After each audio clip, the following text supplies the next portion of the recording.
Hey everyone, today I want to share something to you, and I think this is really important to us, and it's all about purpose.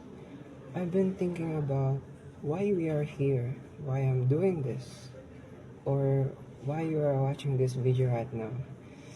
Do you think this is coincidence? Do you think this is just accident na makita mo tong video na to? Because for me, it's not.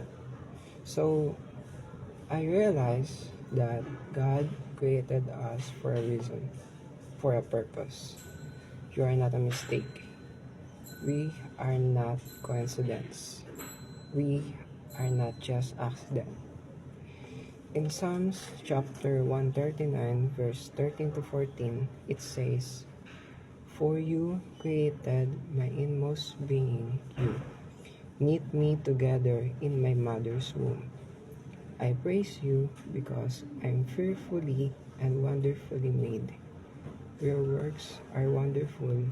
I know that full well." So, here's the thing. We are not a mistake. We are not just coincidence na bigla tayo nag-spawn dito. We are not just coincidence na bigla tayong lumitaw dito. God created us for a reason. God created us for a purpose. To serve others, to serve our neighbors, to serve other people, and glorify His name. Glorify Him. But sometimes we can get caught up in trying to find our own purpose.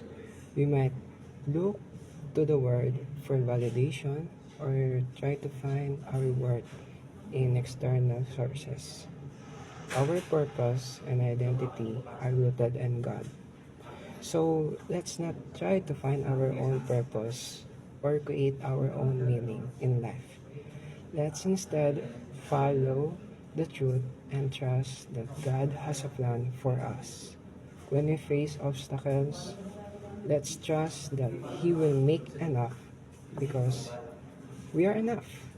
So we don't need to look anywhere else to find our own purpose or value. Pag you feel not enough, run to God, not to other people. Because God will make you enough. Because God is the truth. He is the way, the truth, and the life. So you're enough. Don't try to say, I'm not enough. Because in reality, you are enough. So thanks for watching, guys. I hope you have a great day. And Jesus loves you. Take care.